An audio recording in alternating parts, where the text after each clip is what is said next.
Всем привет, достар! Мен каналыма қош келдіңіздер. Сіздермен бірге әдеттегідей Камила. Бүгін көріп тұрғандағыңыздай менің шашымды көріп тұрған шығарсыздар, алба-жұлба. Мен бұл шашты шынымды айтсам, достар, 1 ай болды жумағаныма. Шынымды айтып тұрмын. Неге жумады деген сұрақ туындайтын шығар. Мен жумаған себебі мен депрессияға түстім. Я, достар, барлықтарымыз, мен де айтатын едім, депрессия деген нәрсе жоқ, оның бәрі өтірік, болмашы нәрселер, жаңағы қазіргі заманның болмайтын нәрсесі деп ойлайтын едім. Стресс, депрессия деген ол оказывается ондай емес. Депрессия, стресс деген нәрсе ол бар нәрсе, оны басынан өткізбеген адам оны ешқашан да түсінбейді, достар. Достар, комментарийге жазып қалдырып кетіңіз, сіздерде стресс, депрессия, сондай жағдайлар болды ма, туыстарыңыз сондай ауырды ма? Но енді мен білмеймін. Көбісі мысалы стресс, депрессия болса, тамақты көп жеп кетеді ғой. Тамақты көп жейді, немесе аз жейді, әртүрлі жағдай болады оларда да. Ал менде наоборот шашты жумай, жалқаулық басып, сондай болып кетті. Шынын айтайын. 1 ай бойы шашты жуған жоқпын, достар. Міне, капец, шашым ағарып кетті. Мен шашым деген негізі 16 жастан бастап ағарады. Ой, жас кезімде қойма. Негізі қазірде жаспын ғой, бірақ енді балалық шағымнан бастап мен шашым ағарады осылай. Шашым страшно ағарады. Егер мен боямағанымда, мысалшы, боямасам, бір жыл, 2 жыл боямасам, түгел орыстың кемпірлері бар ғой, мынандай аппақ шаш болып жүретін, сондай болып кететін беді. Бірақ мен анда-санда бояп тұрамын. Достар, мен бүгін шашымды бояйын деп шештім. Қазір сіздерге қалай бояу процесін бәрін көрсететін боламын. Әдеттегідей шашымды қара түске немесе қоңыр түске боямаймын, мен бояймын сары түске. Білмеймін, бірақ сары түс шыға ма, шықпай ма, көреміз. Салонға барсам қымбат сұрап отыр да, 30-40 мың сұрап отыр салондағылар. Тіпті одан да жоғары, 70 мыңнан жоғары дейді. Бай, ондай бағаларды қайықтан алады, білмеймін. Енді олардың краскілері де соған сай қымбат шығар, ол кісілерді түсінуге болатын шығар, бірақ мен ондай қаражатым әзірге жоқ, сондықтан мен үйде бояйым деп шештім. Достар, қазір мен шашымды бояймын сіздермен бірге. Ал мен айта кетсем, 1 ай бойы шашты жумасаң, әрине шығып кетеді. Көріп тұрған шығарсыздар, камерадан көрініп тұрма. Менің ағарып кеткен шаштарым, міне, шеттердің бәрі ағарып кеткен, әсіресе майланып кетті. Стресс пен депрессия кәдімгідей маған қатты әсер етті. Стресс пен депрессия болғанның ең басты себебін айта кетсем, бұл біздің елімізде, енді барлық жерде болып жатыр ондай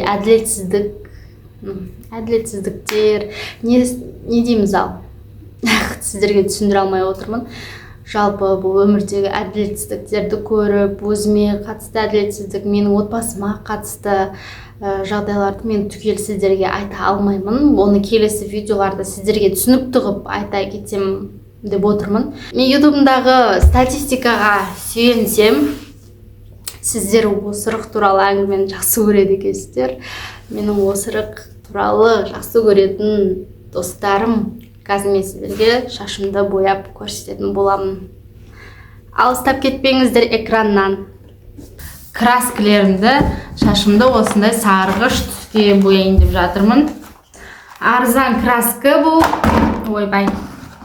Магазиннен сатып алдым. Өте арзан бағада. Қымбат краскілер алған жоқпын. Енді осыны эксперимент жасап көреміз. Енді сарғыш түске бояла ма, жоқ па?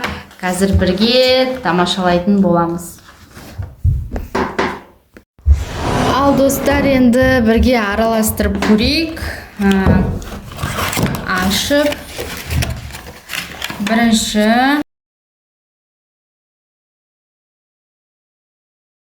Енді біз смелла кеттік.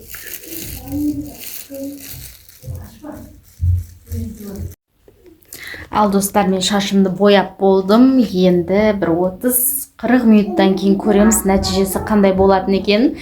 Мен үміттеніп отырмын енді сарғыш түске боялса екен деп, өйткені мен шашым алдын қараға бояған едім. Түсі жақсы болады екен деп ойлап отырмын. Енді жазатын шығарсыз мүмкін, қалайша адам бір ай бойы жумай, мысалы шашын жумай жүруге болады деп. Оказывается, менде сондай жағдай болды. Енді стресс, депрессия деген сияқты. Бірақ адам өз-өзін қолға ала білу керек әрқашанда. Міне сондықтан да мен өз-өзімді қолға алайын деп шештім, және де осылай шашымды бояу арқылы, шашымды сарғыш түстерге бояу арқылы осылай өзгеремін деп шештім. Өз-өзімді қолға алып, YouTube каналымды ары қарай жүргізіп, сіздерді жаңа видеолармен қуантқым келеді. Сондықтан да осы еңбегім үшін лайк басып қойыңыздар, және подписаться батырмасын басуды ұмытпаңыз. Және де осы видеоларымды достарыңызға, туыстарыңызға поделиться батырмасын басып жіберіп, таратып, қазақ тілді контентті біргелікті қолдауымыз керек. Ана бір индийский өлең есіме түсіп кетті. Қандай еді? Мухаббат деген ба сол? Най най най най най най лай ла лай ла ла лай да да да да дай дай.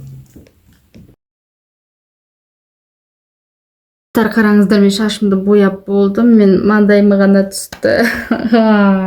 Шашым бәрін бүлдіріп тастадым, достар. Ешқандай, мен оны инстаграмнан көрген едім, негізі сарғыш түспен тағы бір блондин дей ма, сондай түсті араластырып бояп, жаңа қыздың шашы шынымен де сап-сары болып шықты да. Ал менде что-то болмай жатыр, сары, тек қана маңдайыма ғана түскен ғой, сарғыш болып, қалғаны қап-қара болып тұр. Енді қалай шығамын енді далаға? Так, енді мен Құдай қаласа ертең салонға барам, бәрібір де салонға баратын болдым. 70 000 теңгемді қимай жүремін, ақша қимай жүремін, амал жоқ, енді ақшаны беруім қажет.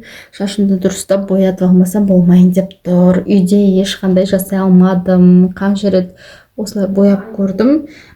Инстаграмнан көрдім талай өстіп аналардікі, бірақ шығып жатыр да сап-сары болып. Менікі ондай шыққан жоқ. Так что Инстаграм, басқа да әлеуметтік желілерде өздері бояп жатып, сондай әдемі свет шығып жатса, ондайға сенудің қажеті жоқ сияқты. Міне менікі мүлдем шыққан жоқ.